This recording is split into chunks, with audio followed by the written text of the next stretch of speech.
बच्चों good morning. आवाज़ सुनाई पड़ रही है? अच्छा, चलिए आप सबका बहुत बहुत धन्यवाद। आप यहाँ पे आए हैं, आज किस पर्पज से आए हैं अभी हमारे सर बताएंगे। हमारे बीच में प्रोफेसर सूर्यकांत, विभागाध्यक्ष रेस्पिरेटरी मेडिसिन, और हमारे साथी प्रोफेसर संतोष कुमार, और मैं बाला फाउंडेशन से डॉक्टर प्रीति एम शाह, और उनके दो प्यारे बच्चे आ जाइए, दो प्यारे बच्चे जो अपने फील्ड के मास्टर्स हैं। हमारे साथ हमारे चीफ रेजिडेंट डॉक्टर पोम्पा और डॉक्टर पोम्पा जी आ जाइए। तो आप समझते हैं एस्थमा दिवस आज क्यों मनाया जा रहा है, अब हमारे सर बताएंगे। प्रोफेसर सूर्यकांत सर को मैं इनवाइट करता हूँ, आपको पहले बताएंगे इसका पूरा थीम क्या है और इसका पर्पज क्या है और सब कुछ बताएंगे सर। प्रोफेसर सूर्यकांत। विश्व अस्थमा दिवस आज क्या है? World asthma day. कब मनाया जाता है? मई के पहले मंगलवार को। कब मनाया जाता है? तो आज मई का पहला मंगलवार है। आज तारीख क्या है? 7 मई। लेकिन तारीख से कोई मतलब नहीं हो सकता, अगले साल 5 मई पड़ेगी, ठीक है ना? तो it is being celebrated on first Tuesday of every May. ठीक, कौन मनाता है इसको?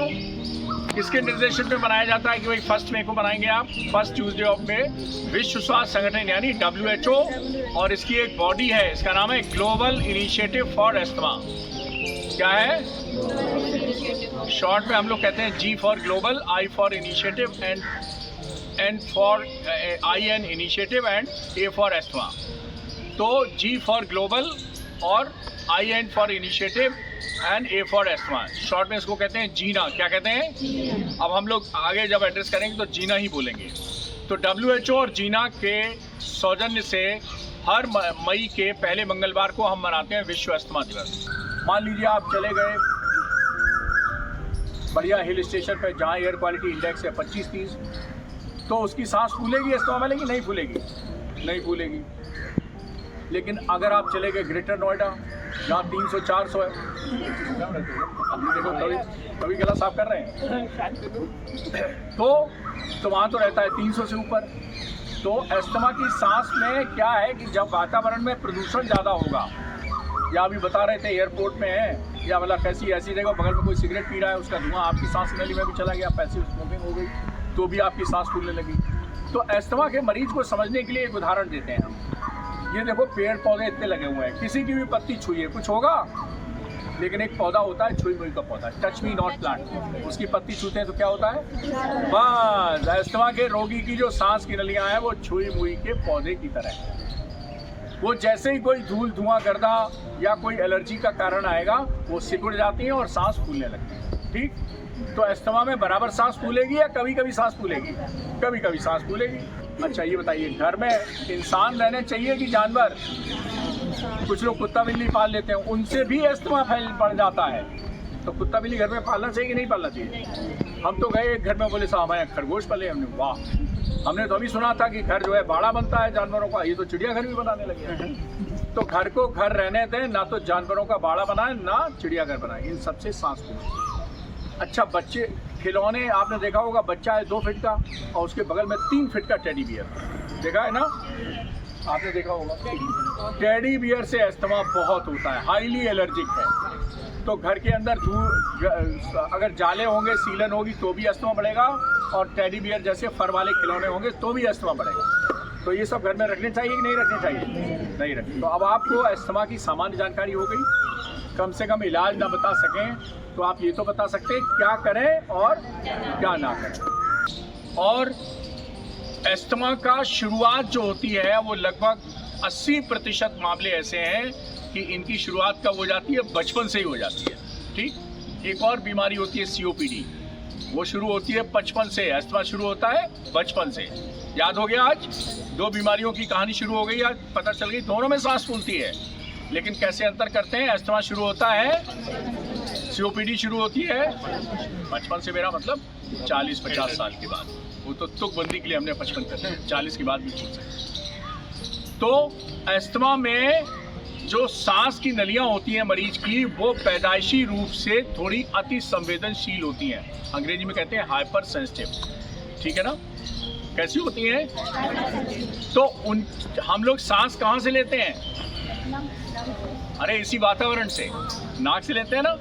नाक से कहाँ जाती है? सांस की नली में जाती है, सांस की नली से फेफड़े में जाती है, फेफड़े से फिर ऑक्सीजन जो है वो ब्लड में जाती है और फिर ब्लड सर्कुलेशन से सब अंगों में जाती है। यही सिस्टम है ना। तो हमारे जीवन की शुरुआत होती है पहली सांस से। बोलो, हमारे जीवन की शुरुआत होती है पहली सांस। हमारे जीवन का अंत होता है अंतिम सांस से। सांस जोड़ो, सांस जोड़ो, सांस जोड़ो, सांस जोड़ो। अस्थमा के लिए, अस्थमा के लिए, अस्थमा के लिए बीड़ी सिगरेट छोड़ो, सांस जोड़ो, बीड़ी सिगरेट छोड़ो, सांस जोड़ो, बीड़ी सिगरेट छोड़ो, सांस जोड़ो, बीड़ी छोड़ो, सांस जोड़ो, बीड़ी छोड़ो, सांस जोड़ो, बीड़ी छोड़ो, सांस जोड़ो, सिगरेट छोड़ो, सांस जोड़ो, सिगरेट छोड़ो, सांस जोड़ो।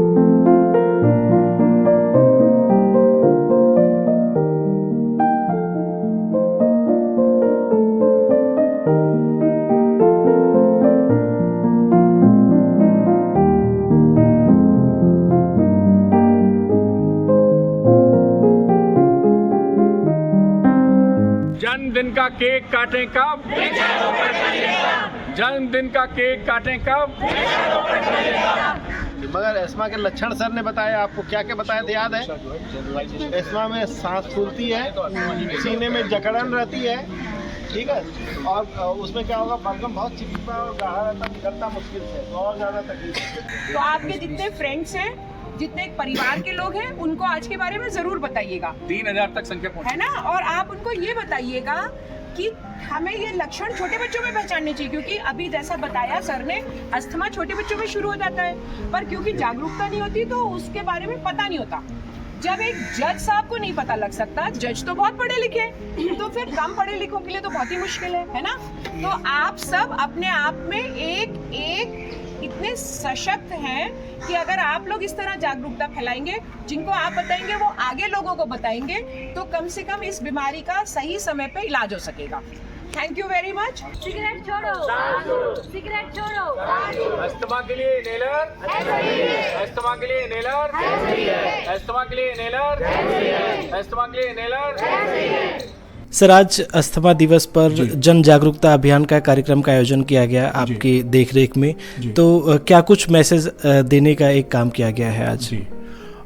मई के पहले मंगलवार को पूरी दुनिया में विश्व अस्थमा दिवस यानी कि वर्ल्ड अस्थमा डे मनाया जाता है, और मैं हूं डॉक्टर सूर्यकांत, विभागाध्यक्ष respiratory medicine department, king George medical university Lucknow. आज हम लोगों ने इस कैंपस के अंदर छात्रों के साथ, अपने रेस्पिरेटरी मेडिसिन के पोस्ट ग्रेजुएट छात्र और यहाँ के छात्र, चाहे वो एमबीबीएस के छात्र हों या पैरामेडिकल नर्सिंग के छात्र हों, इनको लेकर एक हमने अस्थमा वाकाथॉन का आयोजन किया है। इसका उद्देश्य है अस्थमा के बारे में लोगों को जागरूकता प्रदान करना, क्योंकि इस बार वर्ल्ड अस्थमा की थीम है अस्थमा शिक्षा सशक्तिकरण। हमें अस्थमा शिक्षा को और सशक्त बनाना है। तो इन बच्चों को हमारी तरफ से और हमारे प्रोफेसर विभाग के डॉक्टर राम अवध सिंह कुशवाहा, डॉक्टर संतोष कुमार, इन सब लोगों ने मिलकर अस्थमा के बारे में ढेर सारी जानकारी दी है, और इन बच्चों को एक तरह से हमने अस्थमा का एडवोकेट बनकर तैयार किया है कि अब आगे ये अस्थमा की शिक्षा को फैलाएं। अस्थमा क्या होता है? एक नॉन कम्युनिकेबल डिजीज है, छुआछूत की बीमारी नहीं है। पैदाइशी रूप के इसमें मरीज की सांस की नलियां कमजोर होती हैं, जैसे आप छुई मुई के पत्तियों को छूते हैं तो वो सिकुड़ जाती हैं। इसी तरह अस्थमा के रोगियों की जो सांस की नलियां हैं, ये पैदाइशी रूप से यानी जेनेटिकली डिटरमिन्ड हाइपर सेंसिटिव होती हैं, और ये किसी भी एलर्जी के कारक या धूल या धुआं या गर्दा या वायु प्रदूषण के संपर्क में जब व्यक्ति आता है तो उनकी सांस की नलियों में सूजन आ जाती है और सिकुड़न आ जाती है, जिससे उनकी सांस फूलने लगती है। अस्थमा के 80% के मामले जो हैं बचपन से ही शुरुआत होती है उनकी, और अक्सर किसी बच्चे को अगर सर्दी जुकाम ज़्यादा है, सुबह के समय भोर के समय खांसी आती है, खेलने जाता है तो उसकी सांस फूल जाती है, खांसी आने लगती है, या गांव में जैसा कहते हैं पसली चलने लगती है, तो ये अस्थमा हो सकता है। इसकी जांच होती है जिसको हम लोग PFT यानी पल्मोनरी फंक्शन टेस्ट कहते हैं। ये respiratory medicine king George medical university में उपलब्ध है, इससे जाँच कराई जा सकती है। और इनहेलर चिकित्सा ही सर्वश्रेष्ठ चिकित्सा है, क्योंकि इनहेलर की दवा जो होती है वो माइक्रोग्राम में होती है, जबकि गोली की दवा मिलीग्राम मिलीग्राम में होती है और 1 मिलीग्राम में 1000 माइक्रोग्राम होते हैं। तो आप समझ सकते हैं इनहेलर की डोज कम होती है। इनहेलर की दवा सीधे टारगेटेड ड्रग डिलीवरी देती है, यानी फेफड़े में पहुंचती है और किसी अंग में नहीं जाती है, इसलिए फेफड़े में असर करती है, बाकी जगह कोई साइड इफेक्ट नहीं करती है। जबकि गोली आप खाते हैं तो ये पेट में पच के ब्लड सर्कुलेशन के माध्यम से सब अंगों में जाती है, इसलिए फेफड़े में असर करती है और बाकी में साइड इफेक्ट करती है। तो अगर जितनी सेलिब्रिटीज है, बहुत सारी सेलिब्रिटीज को अस्थमा है, मैं बहुत नाम नहीं लूंगा, कुछ नाम लेता हूं जिन्होंने पब्लिक डोमेन में आके कहा है कि मुझे अस्थमा है और मैं इनहेलर ले रहा हूं। जैसे अमिताभ बच्चन है, प्रियंका चोपड़ा का तो यूट्यूब पे वीडियो ही है कि 5 वर्ष की मुझे अस्थमा था, 5 साल की थी मैं, और तब से मैं बराबर इनहेलर ले रही हूं और मैं इतनी बड़ी हीरोइन और इतना बड़ा नाम कमा पाई तो सिर्फ इसलिए क्योंकि मैंने डॉक्टर की सलाह से इनहेलर को नियमित रूप से लिया। तो इनहेलर को बीच मत छोड़ें, ये एक कंट्रोल होने वाली, पूरी तरह से कंट्रोल होने वाली बीमारी है और डॉक्टर की सलाह से अगर आप इनहेलर लेंगे तो आप उतना ही स्वस्थ रहेंगे जितना कि कोई स्वस्थ व्यक्ति होता है और सब काम कर सकते हैं। आप क्रिकेटर भी बन सकते हैं, जैसे सौरभ गांगुली को अस्थमा है लेकिन खूब छक्के मारे उन्होंने, शोएब अख्तर को अस्थमा है लेकिन खूब उन्होंने बॉलिंग की। तो आप कुछ भी कर सकते हैं जीवन के क्षेत्र में, आप पॉलिटिशियन बन सकते हैं, स्टार बन सकते हैं, क्रिकेटर बन सकते हैं, स्पोर्ट्समैन बन सकते हैं, डॉक्टर बन सकते हैं, कुछ भी जीवन के क्षेत्र में कुछ भी हासिल कर सकते हैं। तो अस्थमा के लिए अपने डॉक्टर को दिखाएं और अगर इनहेलर बताया गया है तो उसको नियमित रूप से लें। तो डॉक्टर साहब, आपने अस्थमा के बारे में बहुत सारी बातें बताई और किस तरह से एक अस्थमा का जो पेशेंट है वो सामान्य जीवन जी सकता है, ये भी आपने बताया कि अगर वो थोड़ी सी सावधानी बरते तो। लेकिन अगर अस्थमा से और बचाव की हम बात करें तो क्या कुछ और बताना चाहेंगे? आज है 7 मई 2024 और मई के हर पहले मंगलवार को मनाया जाता है विश्व अस्थमा दिवस। तो हम बात कर रहे थे अस्थमा की। अस्थमा में एक्चुअली क्या है कि लोग कहते हैं साहब हमारे घर में बड़े भाई की सांस फूलती है, मेरी सांस नहीं फूलती है, ऐसा क्या है बड़े भाई में? तो बड़े भाई की जो सांस की नलियां हैं, मैं आपको दिखाने की कोशिश करता हूं। ये फेफड़ा है, भगवान ने बहुत सारे अंग दिए हैं जिसमें वन पेयर ऑफ लंग है, ये फेफड़ा है और इस फेफड़े में छोटी छोटी ये सांस की नलियां होती हैं और ये अंगूर के गुच्छे जैसे smallest structure of the lung है जिसको एल्वुलाई कहते हैं। अस्थमा में क्या होता है कि ये नॉर्मल सांस की नली है और अब ये अस्थमा की सांस की नली है। अब आप देख सकते हैं कि ये जो सांस की नली है इसमें तो वायु मार्ग खुला हुआ है और ये सिकुड़ा हुआ है। तो अस्थमा में ये सांस की नली सिकुड़ जाती है और जब सिकुड़ जाती है तो सांस फूल जाती है। अब आता है कि बचाव कैसे करें। तो अस्थमा के लिए एक तो आपने बताया कि ये नॉन कम्युनिकेबल डिजीज है, छुआछूत की बीमारी नहीं है और ये पैदाइशी रूप से इसकी जो सांस की नलियां हैं उसी तरह हाइपर सेंसिटिव है, जैसे आप छुई मुई के पौधे को पत्तियों को छूते हैं तो वो सिकुड़ जाती हैं। तो एलर्जी के कुछ तत्व होते हैं और कुछ धूल धुआं गर्दा होता है और कुछ वायु प्रदूषण होता है, ये सब अस्थमा को बढ़ावा देते हैं। अब हम बात करेंगे घर के अंदर क्या तत्व हैं, घर के बाहर क्या तत्व हैं और आपके जीवन में क्या तत्व हैं। घर के अंदर की बात करें तो घर अगर गंदा है, उसमें जाले हैं, सीलन है तो भी अस्थमा बढ़ेगा। घर के अंदर बहुत ज्यादा डस्ट है तो भी अस्थमा बढ़ेगा। इसीलिए मैं कहता हूं कि घर में अगर लेडी है और उसे झाड़ू लगाने पड़ रही है तो अपना पल्लू जो है वो नाक मुंह ढक के झाड़ू लगाए। और अगर 2 लोग काम करने वाले हैं, सास बहू या देवरानी जिठानी या ननद भावज, तो ऐसा करें कि झाड़ू वो लगाए जिसको अस्थमा नहीं है और पोंछा वो लगाए जिसको अस्थमा है। तो पोंछा लगाने से समस्या नहीं है, झाड़ू लगाने से समस्या है। इसी तरह सब्जी काटने से समस्या नहीं है, सब्जी छौंकने से समस्या है। तो एक अस्थमा का जो रोगी है वो सब्जी काटे और जो अस्थमा का रोगी नहीं है वो छौंक लगाए, क्योंकि छौंक से जो खुशबू उड़ती है वो भी एलर्जी का एक तत्व है और सांस तकलीफ बढ़ जाती है। और घर के अंदर दूसरी चीजें क्या है कि आप टेडी बियर या सॉफ्ट टॉयज रखते हैं, फर वाले खिलौने रखते हैं तो उनसे भी अस्थमा का अटैक पड़ सकता है या सांस फूल जाती है। होली, दिवाली, ईद, बकरीद आप घर की सफाई करते हैं तो उससे जो धूल धुआं गर्दा उठता है उससे भी सांस बढ़ जाती है। तो मैं तो शादीशुदा महिलाओं के लिए कहता हूं कि मायके में सफाई हो रही है तो ससुराल चली आओ और ससुराल में हो रही है तो मायके चली आओ। और पुरुषों के लिए कोई ऑप्शन नहीं है। तो दूसरा ये है कि जब आप घर को बहुत मॉडर्न, अब ये तो मैंने गंदा घर बताया, दूसरा घर को आप बहुत मॉडर्न बनाते हैं तो जितने ज़्यादा सोफा कवर होंगे, जितने ज़्यादा कर्टेन होंगे, जितने ज़्यादा कारपेट होंगे, उनमें डस्ट उतनी जमेगी। तो अगर आप ये सब रखते हैं तो वैक्यूम क्लीनर भी रखिए और रोज उसकी सफाई करिए। पर्दे हैं उनकी हफ्ते में 1 दिन धुलाई करिए। बेडशीट अस्थमा के पेशेंट की उसकी डेली बदली जानी चाहिए, उसकी भी रेगुलर धुलाई होनी चाहिए। इसके अतिरिक्त आपने देखा होगा कि हम डिओड्रेंट लगाते हैं, परफ्यूम लगाते हैं, कछुआ छाप अगरबत्ती लगाते हैं मच्छर भगाने के लिए। इन सब चीज़ों का प्रयोग भी नहीं करना चाहिए। अगरबत्ती, धूप बत्ती, हवन में जो निकलता हुआ धुआं, ये सब नुकसान करते हैं। इसके अलावा आप का जो घर के अंदर का खान पान है वो भी कैसा होना चाहिए, शुद्ध शाकाहारी और हरी सब्जियां और फल से युक्त होना चाहिए। क्योंकि अगर आप नॉन वेजिटेरियन डाइट लेंगे, इवन अंडा भी खाएंगे तो एग से भी 10% लोगों को एग एलर्जी होती है। तो बल्कि कुछ को तो हम कहें मिल्क एलर्जी भी होती है, ग्लूटेन एलर्जी वाले लोग, तो वो तो मिल्क एंड मिल्क प्रोडक्ट भी उनको छोड़ने पड़ते हैं डॉक्टर की सलाह से। लेकिन फिर भी हमारी जो सब्जियां हैं, हरी सब्जियां हैं, फल हैं, दालें हैं, इनसे मोस्टली एलर्जी नहीं होती है। किसी किसी को मूंगफली से भी होती है, लेकिन वो भी इंडिया में बहुत रेयर है, विदेशों में ज़्यादा है। घर के अंदर एक चीज़ और होनी चाहिए कि सफाई बहुत होनी चाहिए। और अक्सर देखा होगा कि कई बार आप पुरानी अलमारी खोलते हैं तो पेपर डस्ट होती है, वो पेपर डस्ट भी बहुत नुकसानदेह है।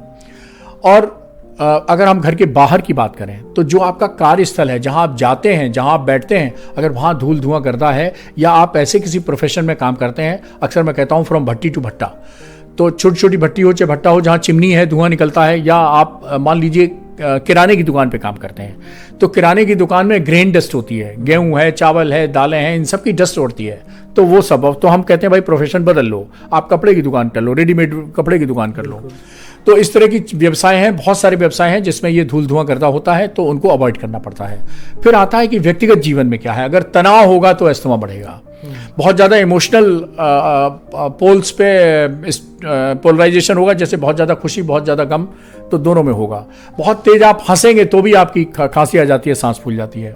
तो ये सब चीज़ें ध्यान रखनी पड़ती हैं हमें बचाव के लिए। और हाँ, अस्थमा के बचाव के लिए एक जो है वो रेस्पिरेटरी एडल्ट इम्यूनाइजेशन भी होता है। जैसे बच्चों का टीकाकरण, अभी कोविड में हमने देखा सबका टीकाकरण होता है, तो इसी तरह डॉक्टर की सलाह से एडल्ट रेस्पिरेटरी इम्यूनाइजेशन टीकाकरण, जिसमें 2 टीकाकरण बहुत इंपॉर्टेंट है।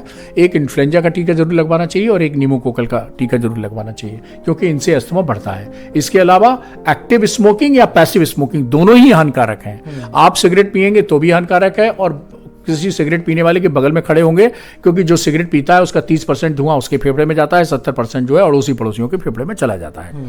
गर्भवती माँ है, उसमें खास तौर पे है, गर्भवती माँ खुद सिगरेट पिएगी तो नुकसान अब बच्चे का होगा। अगर गर्भवती महिला जिस घर में रह रही है उसमें कोई और घर का फैमिली मेंबर, सास ससुर जेठ देवरानी पति देवर, इस तरह के लोग पिएंगे तो भी नुकसान होगा। तो गर्भवती महिला को शुद्ध शाकाहारी भोजन करना चाहिए, बहुत पौष्टिक भोजन करना चाहिए, तनाव से बचना चाहिए और धूल धुआं गर्दा से बचना चाहिए। फास्ट फूड नहीं खाना चाहिए। अब ये fast food, cold drink, ice cream, इनका प्रचलन चल गया, इसीलिए बच्चों में अस्थमा बढ़ गया। तो इन सब से भी हमें बचना चाहिए। तो ये सबसे अगर बचाव करते रहेंगे तो हम अस्थमा से बचे रहेंगे। बहुत बहुत शुक्रिया सर इस जानकारी के लिए। मैम, आज विश्व अस्थमा दिवस पे रेस्पिरेटरी डिपार्टमेंट की तरफ से KGMU में जन जागरूकता अभियान कार्यक्रम का आयोजन किया गया। आप भी वहाँ पर मौजूद रहीं। क्या कुछ आपने देखा और आज के दिन को लेकर के क्या कुछ कहना आप चाहेंगे? सबसे पहले अपना परिचय दीजिएगा। जी धन्यवाद। मेरा नाम प्रीति M शाह है और मैं बाला फाउंडेशन मेरी संस्था है जिसको रिप्रेजेंट कर रही हूँ।